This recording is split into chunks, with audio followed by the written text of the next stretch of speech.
Clever Week 3 intro. These are the picks.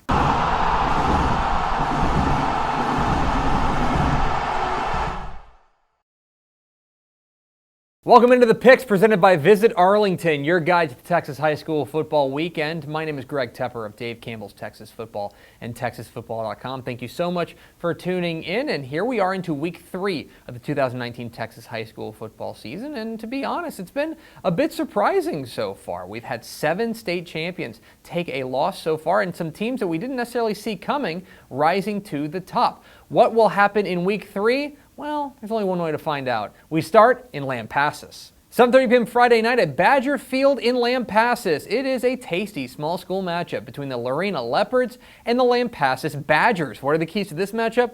Key number 1, Lorena's superstar, and I am talking about quarterback Bradley Lena. If you have not seen this kid, he is really fun to watch because he is a razor-sharp pocket passer, the kind of guy who's in complete command of the offense. He's a guy that when you watch him, you can tell he's been operating this attack for quite a while. Going up against a fast sideline-to-sideline Lampasas defense, he's going to need to have one of his best games. So, can Lorena's superstar, Bradley Lena, step up?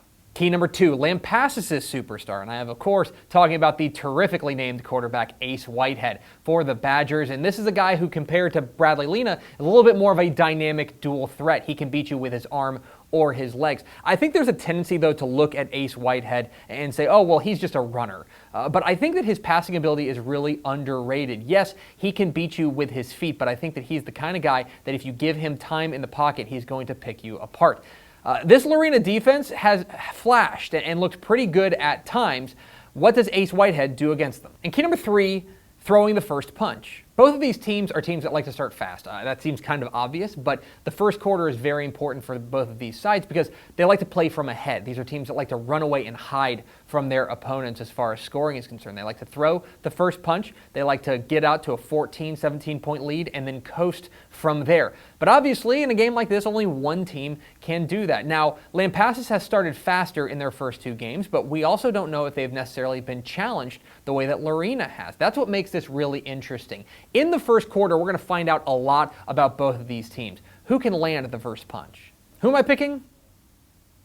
I'm going with Lampasas. Being at home certainly helps, but the thing that I really like about this team is not just that they have a big explosive offense. They're putting up crazy numbers so far with quarterback Ace Whitehead, but I think their defense tends to be a little bit underrated and underappreciated because the offense gets so much attention. But this Lampasas defense is fast, they are physical, and they arrive at the football with a vengeance. This is going to be a big test for both of these quarterbacks, and I'm really glad that they get this statewide spotlight for everybody to see just how good these 2 signal callers are. In the end, I think this could be a high-scoring shootout, but I do think that Lampasas comes away with the win. To the Concho Valley we go, 7 p.m. Friday night at San Angelo Stadium. It's a 6A versus 5A clash as the San Angelo Central Bobcats welcome in the Cedar Park Timberwolves. What are the keys to this matchup?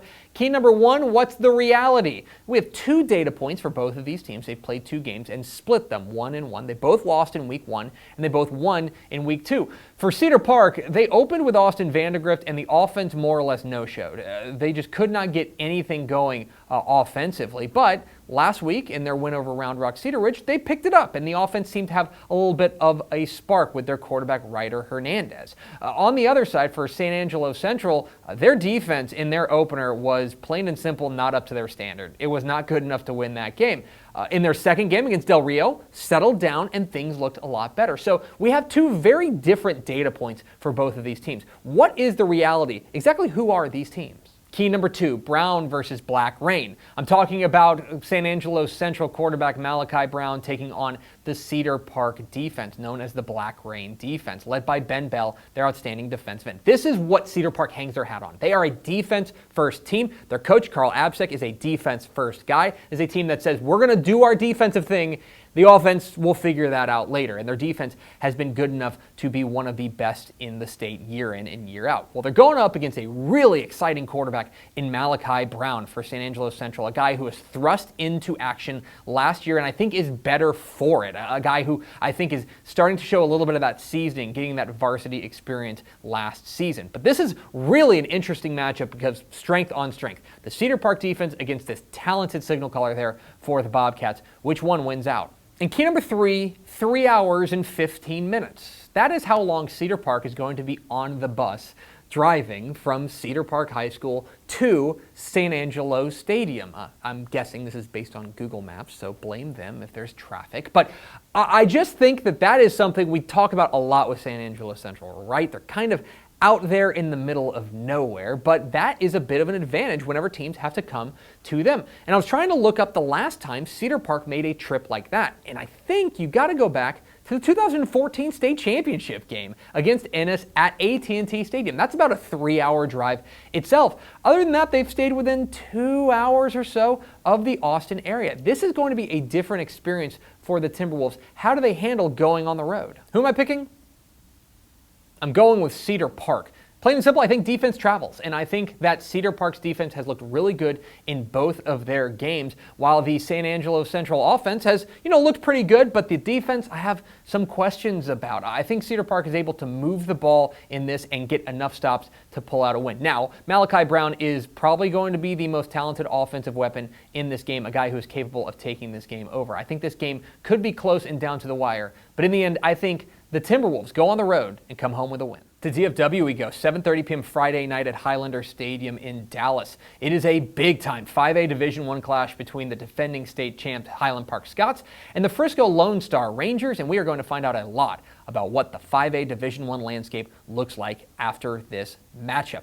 Frisco Lone Star has been unbelievable. They've outscored their opponents 130-3 so far this season with their quarterback Garrett Rangel and their wide receiver Marvin Mims. They are lighting people up. They hung a 75 burger on Denton last week. And by the way, that defense is playing really well as well. Going up against a Highland Park team that, of course, is going for their 4th straight state championship and in many respects looks like they haven't skipped a beat. I think they're the more battle-tested team so far with a win over Rockwall in week 1, and their quarterback Chandler Morris has looked fantastic. Their defensive end Prince Dorba is, of course, a superstar. Like I said, I think we're going to find out a lot about what 5A Division I looks like, but in the end, I got to go with the champs, especially at home. Give me Highland Park. Let's go out west, 7:30 p.m. Friday night at Antelope Stadium in Abernathy as the Abernathy Antelopes welcome in the Wellington Skyrockets. And this game figures to be a lot of fun. Quarterback Bryson Daly, the quarterback for Abernathy, has been sensational. He led them to a big win over Sundown last week. Now taking on a very unique test in Wellington. This is Gary Proffitt's first year there with the Skyrockets, and so far so good. The wing T offense is grinding along. I think this game comes down to stops. This game comes down to stops in the second half. Who is able to find that extra bit of stamina in what figures to be a very physical matchup. I think Abernathy comes away with a very narrow win, but keep an eye on this one. And 7:30 p.m. Friday night at Singletary Stadium in Newton. It is a 4A versus 3A matchup as the West Orange Stark Mustangs visit the Newton Eagles, and it's strength on strength, and it's really, really good to see. You got Newton and this outstanding running game led by Trinus Wash and DeAnthony Gatson going up against the chain gang defense for West Orange Stark. Coach Cornell Thompson prides himself on defense, and linebacker Tyrone Brown leads this really fierce defense. This is really hard to call because, plain and simple, both these teams have looked excellent this year. I think I lean towards West Orange Stark. I think that defense is going to be able to find enough stops, and the offense puts them over the top. I think the Mustangs come away with a very narrow and very fun win. But those are far from the only big games in Week 3 of the Texas high school football season. Let's get to the lightning round. I like Austin Vandergrift to stay perfect with a win over Round Rock Cedar Ridge. Give me Hamlin to topple Hawley. And in the big game in the big country, I like Abilene Cooper to beat Abilene High. Brownwood topples Graham. El Paso Burgess beats El Paso Eastlake. And Shiner takes down Burton. Franklin edges Mart. Port Arthur Memorial takes down Beaumont United. And Aledo gets a big scare in district play, but I think they beat Burleson Centennial. Decatur outslugs Midlothian Heritage. Comfort stays perfect with a win over Lago Vista. And in an East Texas slugfest, it's really hard to call. I like Gilmer to beat Paris. Eastland outscores Albany. Fort Bend Travis stays perfect with a win over Spring. And speaking of Spring, I think Galena Park North Shore just barely beats Spring Westfield. Groover beats Stinnett West Texas. I like Andrews to beat Levelland, and give me Grapeland to beat Crockett. St. Augustine outmuscles Garrison. Lavernia beats LaGrange, and I like Edinburgh Vela over McAllen Memorial. Lubbock Cooper over Wolfforth Friendship. San Antonio O'Connor over San Antonio Warren. And in the Waco area, I like Connolly just barely over China Spring. Pottsboro stays hot with a win over Munster, and Wichita Falls Ryder beats Amarillo. Holiday over Wynn-Thorsten in our six-man game of the week. I like Milford over Oakwood. And those are the picks. What am I wrong about? Which games did I leave out? Leave comments down below. Don't forget to hit that subscribe button. Follow us on Twitter at DCTF. Like us on Facebook, facebook.com/DaveCampbells. Follow us on Instagram, instagram.com/DaveCampbells. And, of course, see us at TexasFootball.com. Thanks for watching. Enjoy Week 3 of the Texas high school football season. We'll see you.